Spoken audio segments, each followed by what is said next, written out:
अस्सलाम वालेकुम जी, मैं हूं अदील राजा। आप देख रहे हैं मेरा यूट्यूब चैनल। जनाबे वाला चंद बड़ी खबरें, आज इंटरेस्टिंग खबरें, रूटीन की खबरों से हटकर। आपने थंबनेल पढ़ लिया होगा, आपको अंदाजा होगा मेरे टॉपिक्स क्या हैं। उससे पहले सब्सक्राइब ज़रूर कीजिए। अगस्त के महीने में मैं टारगेट कर रहा हूं कि 30,000 सब्सक्राइबर्स मैं पार कर जाऊं, तो ज़रा सब्सक्राइब ज़्यादा कीजिए। और अगर आपको पसंद आ रहा है, मुझे फीडबैक बहुत सारे लोगों का आता है कि किसी ने मुझे बताया, किसी ने मुझे ये कहा, तो अपने दोस्तों वगैरह को रिकमेंड कर दे कि देखना है तो यही बंदा है पाकिस्तान में दानिश्वर, बाकी सारे जाली पैसे देके दानिश्वर बने हैं। खैर जनाबे वाला, शुरू करते हैं। सबसे पहले ये आज खबरें हैं, बड़ी इंटरेस्टिंग खबरें हैं, सियासी खबरें हैं और मजाकिया सी खबरें हैं ये सारी मेरे लिए। इनसे शुरू करते हैं। सबसे पहले तो जनाब सदर पाकिस्तान की तब्दीली। मेरे एक ज़राए ने जो कि थिंक टैंक का हिस्सा है, उन्होंने कहा भाईजान ये तो बदलू ही बदलू है, आप इंतज़ार कीजिए। तो क्या सदर पाकिस्तान बदलने जा रहे हैं, इस पर बात करते हैं। नवाज शरीफ के दरवाजे पर कौन आया और क्या राज बताया। अच्छा जी बहुत इंटरेस्टिंग एक नवाज शरीफ की मीटिंग की खबर, उसके बाद आनिया जानिया। और मोहसिन नकवी साहब कितने नाराज हो चुके हैं, ये क्या कहानी है। अभी 3 टॉपिक्स है, इसके अंदर बहुत सारे डिफरेंट टॉपिक्स छुपे हुए हैं, जो मैं आपको एक एक करके परतें खोलूंगा तो आपको समझ आना शुरू हो जाएगा। सबसे पहले तो जनाबे वाला कुछ खबरें। आपको याद होगा कुछ अर्सा कबल इमरान खान साहब ने दावा किया था कि जनाब जब मैंने आसिम मुनीर को DGISI के ओहदे से हटाया तो उसने जुल्फी बुखारी को कहा कि मेरी बीवी से बात करना चाहता हूं। शहजाद अकबर साहब ये बात कंफर्म कर चुके थे। जुल्फी बुखारी साहब ने भी कल आखिरकार मुंह खोल दिया है और उन्होंने बोल दिया है कि जी ये बात बिल्कुल सच है। देखते हैं क्या रिबटल आता है इसका और क्या इसके होता है। लेकिन ये तो अब साबित हो गया, या साबित नहीं हो गया, कम से कम तहरीक इंसाफ की तरफ से सब इस दावे को सस्टेन कर रहे हैं कि फील्ड मार्शल साहब ने राब्ता किया था जुल्फी बुखारी से कि बुशरा बीबी से बात मेरी करा दो, मुझे क्यों हटाया जा रहा है। ऐसी किस्म की खबरें हमने पहले भी सुनी थी, वैसे ही आपको खबर बता रहा हूं। उसके बाद जनाबे वाला मेरा एक थिंक टैंक है। जैसे आपको पता है हर दानिश्वर के पीछे थिंक टैंक्स होते हैं, तो मैं एक अजीम दानिश्वर हूं, मेरे पीछे एक थिंक टैंक है। मेरे थिंक टैंक के एक ताई अहम रुकन ने कल मेरे को किया फ़ोन। उसने मुझे कहा राजा साहब आपने, बल्कि पंजाबी में कहा तू है सुहेल वड़ाई दा पॉडकास्ट वेख्या। मैं कहा जी वेख्या, बिल्कुल तक लेता है। मैं कहते की समझ आई। मैं कहा समझ आई है कि सदर की तब्दीली की बात कुछ चल रही है। तो उन्होंने आगे से कहा जनाब आप ये लिख कर रख लें, अपने वीलॉग में बता दें कि मेरे जो थिंक टैंक का एक अहम तरीन जरिया है उसने ये दावा किया है कि सदर पाकिस्तान ने तो जाना ही जाना है, it is only a matter of time. मैंने उनसे मजीद कुरीदी चीज़ें, उन्होंने कहा जी इस मामले पे आपको पता है सेंसिटिविटी बहुत ज़्यादा है, सेंसिटिविटी बहुत ज़्यादा है, हसासियत बहुत ज़्यादा है, ये लोग बड़े टची हुए हैं। तो आप सुहेल वड़ाइच के खाते में खबर डाल के लोगों को इन्फॉर्म कीजिए मेरी तरफ से। तो सुहेल वड़ाइच साहब ने जो बताया था, उन्होंने कहा था कि जनाबे वाला सदर पाकिस्तान की तब्दीली ते होना चाहती है, लेकिन उन्होंने साथ खबर जोड़ी थी एक, जो कि मेरे थिंक टैंक ने नहीं जोड़ी, नाम मैं दे रहा हूं, कि फील्ड मार्शल जनाब आसिम मुनीर साहब को उनके ग्रोह के लोग पंप कर रहे हैं कि जी सदर आप बन जाए, वड्डी गड्डी 5 सितारे वड्डा पापा वाला हरन। तो इस सदर बनने के काफ़ी सारी चीज़ें होती हैं, मराहिल होते हैं इसमें। पार्लियामेंट से उससे पहले 27वीं तरमीम लानी पड़ेगी वर्दी में सदर इलेक्ट करवाने के लिए। पहले वन टाइम था जब मुशर्रफ बना था। तो हुजूर वाला पाकिस्तान में ऐसे पहले कारनामे हो चुके हैं, इन्हीं तरह की सियासी जमातें करती रही हैं, दोबारा भी हो सकते हैं, यही सियासी जमातें करेंगी। तो ये कोई अचंभे की बात नहीं होगी, कोई बाईद नहीं। हमारी शहबाज शरीफ साहब ताहयात सदर का ओहदा दे दें, वो ये कर सकते हैं।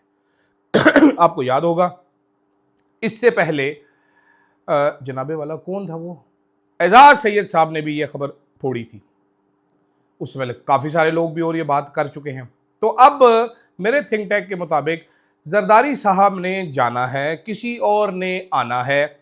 उस किसी और में एक और साहब आ गए इस घुमनगिरी में, पंभीरी की तरह फिरते हुए। एक साहब है, ठोडी पे मास्क लटकाए, उन्होंने 3-4 मुल्कों के सफ़ीरों से, सदरों से सबसे मुलाकातें कर डाली हैं, क्योंकि वो हैं वो बुलंद कामत, वो अजीमुशान, वो देवता समान लीडर जिसको वोट नहीं मिला लेकिन वो पाकिस्तान का सबसे बड़ा लीडर है। उसका नाम है नवाज शरीफ साहब।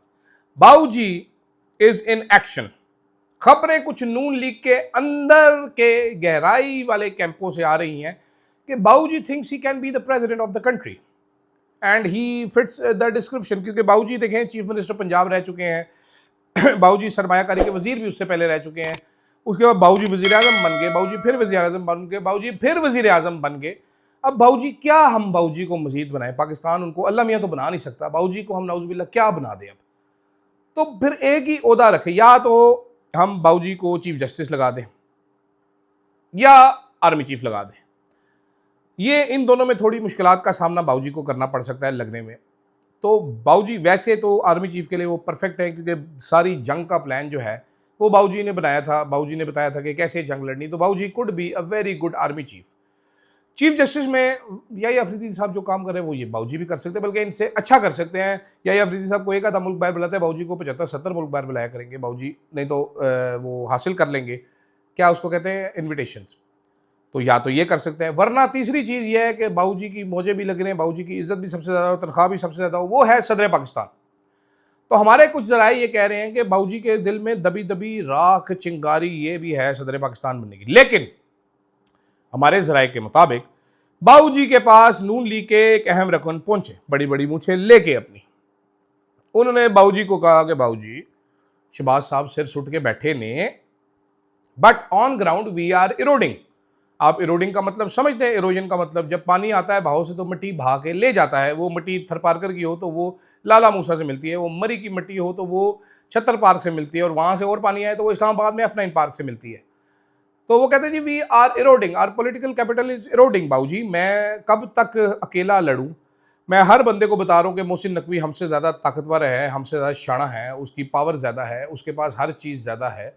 लेकिन बाबूजी लोग मजाक उड़ा रहे हैं और बाकी सारे जो हैं ये सिर सुट के बैठे हुए हैं, तो मैं क्या करूं? तो आपको कुछ करना पड़ेगा। मैं एक बार फिर बता रहा हूं कि बाबूजी को कहा गया, मियां नवाज शरीफ को कहा गया कि नवाज शरीफ साहब पार्टी इरोड होती जा रही है, ग्राउंड पे हम हार जाएंगे, हम बढ़ जाएंगे, या तो हम तय कर लें हमने सारी जिंदगी सर झुका के ये काम करना है कि हमें अपॉइंट कर दिए जाए ओहदे, ठीक है, फिर तो ठीक है, वरना फिर साढ़े वास्ते मसला है। अब देखें बाबूजी, इधर मोहसिन नकवी साहब अंडरपास बनाते हैं, अंडरपास बढ़ जाता है हर बार बारिश में, आप उसका बंदा अली रजावा वो फायर नहीं कर सकते। जब आप फायर करने लगते हैं बंदा तो आपको फोन आ जाता है कि ना शहबाज शरीफ साहब ये काम आपने नहीं करना। तो फिर आपके पास रह क्या जाता है पीछे करने के लिए? अब बहुत इंटरेस्टिंग बात थी, बाबूजी ने ये बात सुनी, फिर बाबूजी ने इस पर अमल करना शुरू किया। फिर आपने देखे एक साहब है तरीके नून लीग के, सबसे जो समझदार मेरे फेवरेट हैं वो है राना सनाउल्लाह साहब। उन्होंने कहा भाई ना ना ना, मोहसिन नकवी तो शुक्र करे वज़ीर आज़म नहीं बना, ओ मोहसिन नकवी तो नहीं जी, हम कैसे कह सकते, अब मोहसिन नकवी बड़ा ज़बरदस्त है, वो जिनका है आपको पता है, वो खुला के उन्होंने चांद मारी जारी रखी हुई है मोहसिन नकवी साहब ने। ठीक, अब ये मैं इसमें तज्जिए भी देता जा रहा हूँ अपने अपने बीच में, और ख़बरें भी आपको बताता जा रहा हूँ, आप जो समझदार हुए वो निकाल लेंगे इसमें से कि खबर क्या है। ठीक है, पूरी जब से 8 मिनट हो गए अभी तक, शुरू से सुनेंगे आपको समझ आती जाएगी। तो जनाबे वाला उसका जो है वो फिर एक गेम चली, जिस गेम के बाद जो प्रोजेक्ट्स आते थे मखसूस वो फेल होना शुरू हो गए। मुतल्लिका इदारों ने इसका नोटिस लिया, उन्होंने कहा यार SIFC में हम जो भी काम करने लगते हैं होता नहीं है, मीटिंगें लंबी लंबी होती हैं, 48.5 घंटे की मीटिंग होती है, लेकिन नतीजा कुछ भी नहीं निकलता, गैस ही होती है हमें बाद में ज़्यादा खा के केक बिस्किट, तो ये क्या चक्कर है?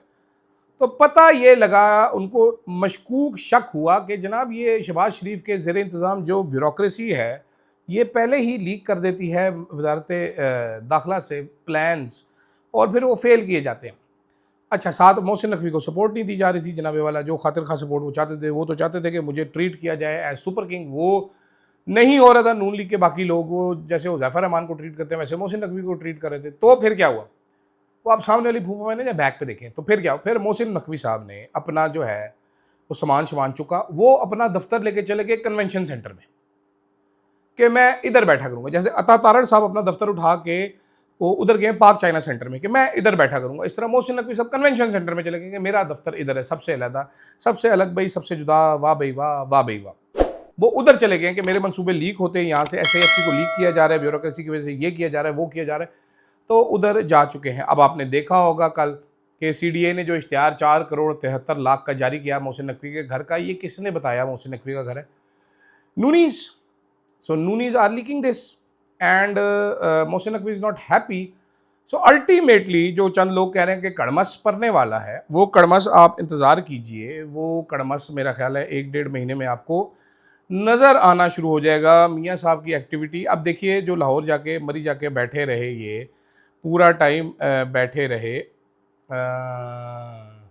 और लंबा टाइम बैठे रहे, वो यही सोच रहे थे बैठ के कि हुन की करिए, दस मैं की प्यार विच खटिया कुंडी नाल बज जा तू कटिया। सॉरी, ये मैं स्टेज ड्रामे भी देखता होता हूँ कभी कभी, तो वहाँ से मुझे शेर याद आया, अदबी शेर, इसको इल्मी शेर समझ के पढ़िए। तो और हमज़ा शहबाज की कहानी रात को, हमज़ा शहबाज और हुज़ैफ़ा रहमान वाली स्टोरी रात को करेंगे।